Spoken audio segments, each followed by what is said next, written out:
تو وہ اس حقیقت کو ایکسیپٹ کر لیتا ہے، جس کو ہم ایکسیپٹنس اسٹیج کہتے ہیں۔ انسان کے دل میں درد تو رہتا ہے، لیکن وہ اس درد کے ساتھ جینے کے طریقے ڈھونڈ لیتا ہے۔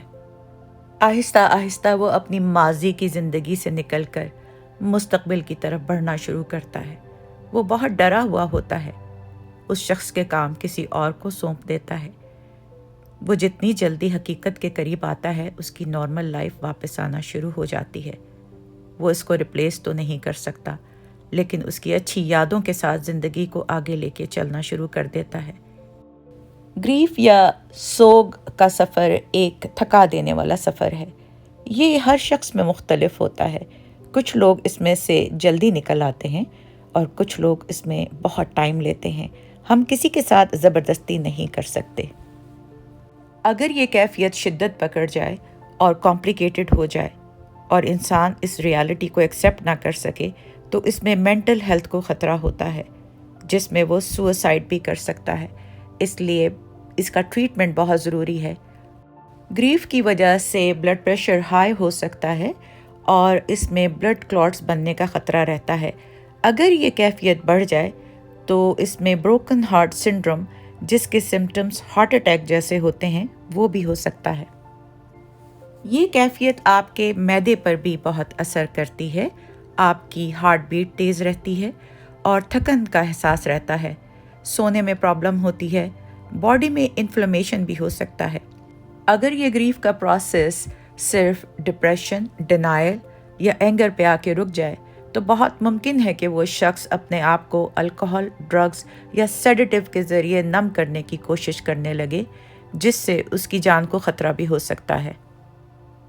گریف ایک بہت بڑا پرابلم بن سکتا ہے اگر ہم جانے والے شخص کے کپڑے اور اس کی استعمال کرنے والی چیزوں کو بہت احتیاط سے رکھنا شروع کر دیں اور یہ سوچنے لگیں کہ جیسے وہ شخص کبھی بھی واپس آ سکتا ہے۔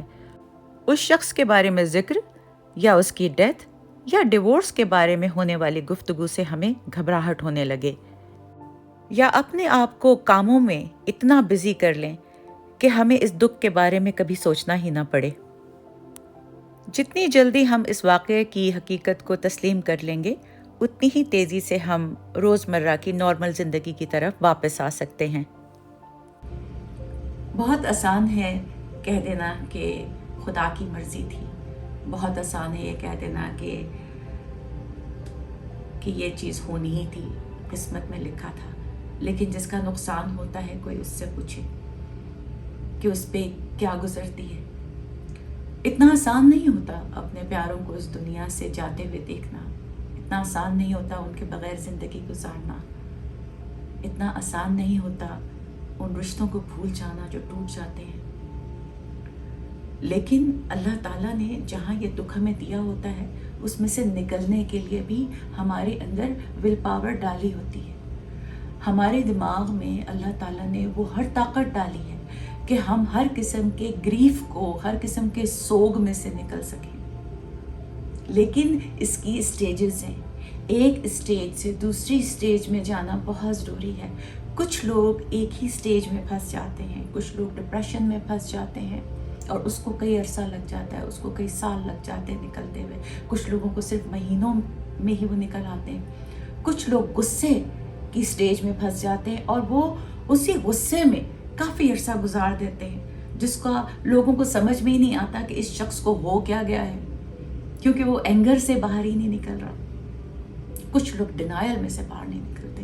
آپ نے اکثر لوگ دیکھا ہے کہ جو ڈینائل میں سے باہر نہیں نکلتے، ان کو یقین ہی نہیں آتا کہ یہ کوئی واقعہ ہو چکا ہے، ان کا پیارا اس دنیا سے جا چکا ہے یا یہ رشتہ ختم ہو چکا ہے۔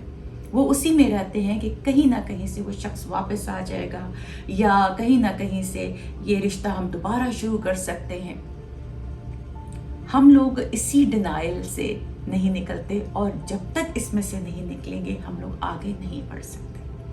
آگے بڑھنے کے لیے بہت ضروری ہے کہ ہم وہ پچھلی اسٹیج سے باہر نکلیں، تاکہ ہم لوگ زندگی کی اس پروسیس کو شروع کر سکیں جو اللہ تعالیٰ نے ہمارے لیے لکھا ہوا ہے۔ بہت سی چیزیں ہم زندگی میں سے جانے نہیں دیتے، ہم لیٹ گو نہیں کرتے۔ بہت سے ایسی جابز ہیں جو ہماری قسمت میں ختم ہو چکی ہوتی ہیں، لیکن ہم لوگ اس کو جانے نہیں دیتے. ہم لوگ بہت اس کو پکڑ کے رکھتے ہیں کہ نہیں, بیکاز ہم لوگ بہت یوز ٹو ہو چکے ہوتے ہیں, ہم لوگ بہت عادی ہو چکے ہوتے ہیں اس جاب کے, تو ہمارا دل نہیں چاہتا اس کو چھوڑنے کا. بہت سے ایسے رشتے ہیں, بہت سے ایسے رشتے ہوتے ہیں کہ جو ہم توڑنا نہیں چاہتے, حالانکہ وہ ہماری زندگی میں خدا کی رضا سے ختم ہو چکے ہوتے ہیں. ہم صرف ایک دوسرے کو ٹارچر دے رہے ہوتے ہیں, لیکن ہم لوگ کیونکہ کمفرٹ زون میں ہوتے ہیں, ہم لوگ اس کو چھوڑنا نہیں چاہتے. ہمیں کیا پتا کہ ہمارے لیے اس سے کوئی بہتر چیز لکھی ہو خدا نے. ہم خدا کے اس پروسیس پہ یقین نہیں رکھتے. ہم یہ کہتے ہیں کہ نہیں, یہی ہماری زندگی ہے اور یہ لوگ ہماری زندگی ہیں اور بس اسی طرح یہ زندگی گزر جائے گی. اگر یہ گریف کی کیفیت یا سوگ کی کیفیت کمپلیکیٹڈ ہو جائے, اگر ہم کسی ایک اسٹیج میں پھنس جائیں, تو یہ ہمارے دل کے لیے اچھا نہیں ہے. اس کو ہم کہتے ہیں بروکن ہارٹ سنڈروم, جس سے ہارٹ اٹیک جیسی کنڈیشن پیدا ہو سکتی ہے. اکثر لوگ ایسی خبر سن کے آپ نے دیکھا ہوگا کہ دل پکڑ لیتے ہیں, بیکاز وہ ہارٹ کے مسلس کو کمزور کر دیتی ہے یہ کیفیت. ہم لوگ ایک ایسے معاشرے میں رہتے ہیں جہاں پہ دوست, احباب, رشتہ دار ایک دوسرے کا بہت ساتھ دیتے ہیں.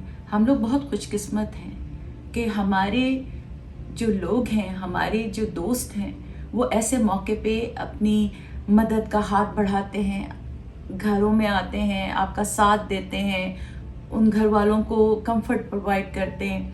میرا یہ بتانے کا مقصد یہی ہے کہ جن کے گھروں میں ایسا ہوتا ہے تو آپ کو بھی سمجھ آئے کہ اب وہ کون سی اسٹیج سے گزر رہے ہیں. وہ ڈینائل میں ہیں کہ وہ غصے میں ہیں, کہ وہ ایکسیپٹنس پہ ہیں, کہ وہ ڈپریشن میں چلے گئے ہیں.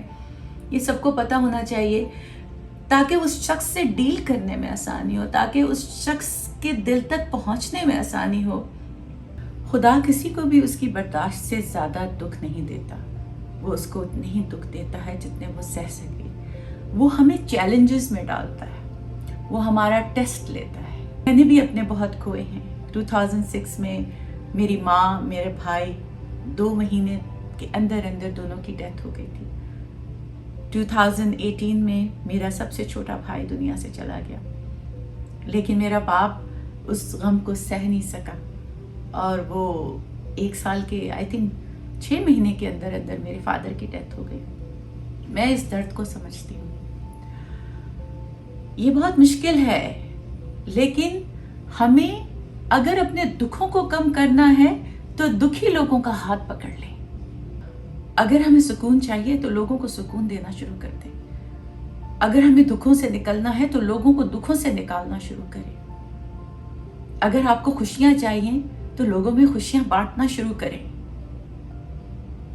یہ دنیا صرف لین دین کا کھیل ہے. جو چیز آپ کو خدا سے چاہیے وہ دینا شروع کر دیں. خدا کی مخلوق کو انہی چیزوں سے نواز دیں جو آپ چاہتے ہیں کہ خدا آپ کو نوازے. کسی کے دکھ میں شامل ہونا, اس کے دکھوں کو کم کرنا, کسی کا مشکل کے وقت میں ہاتھ پکڑنا, کسی کو اس کے دکھ میں سے ہاتھ پکڑ کے باہر نکالنا, اس سے بڑی خوشی آپ کو دنیا میں کبھی نصیب نہیں ہوگی. اگر آپ اپنے خوبصورت اچھے لفظوں کے ذریعے کسی 2 انسانوں کی دل میں مدد کر دیتے تاکہ وہ لاچار لوگ جو آگے بڑھ نہیں پا رہے وہ ہمت افزائی ہو اور وہ زندگی میں آگے بڑھنا شروع کر دیں.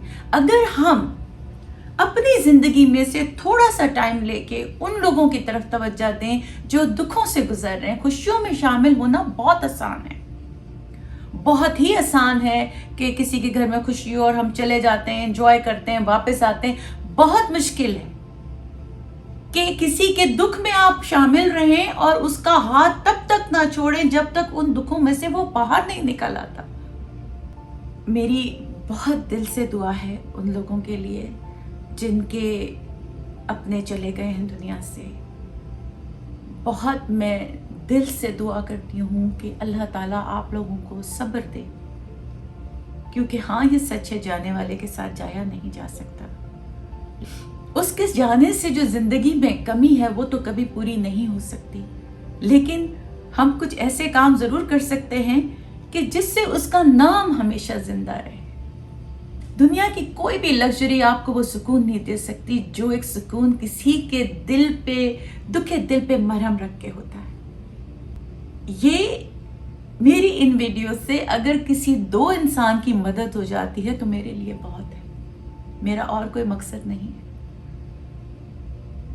میں چاہتی ہوں کہ اللہ کرے کہ سب کی سمجھ میں ان کا دماغ آ جائے، ڈپریشن، انزائٹی، ان کے بیہیویئر، ایڈکشنز، یہ میں سب باتیں کروں گی اس چینل پہ، اس لیے کہ کوئی یہ کہنا کہ ہمارے پاس نالج نہیں تھی، ہمیں پتہ نہیں تھا، ہمیں کسی نے بتایا نہیں تھا۔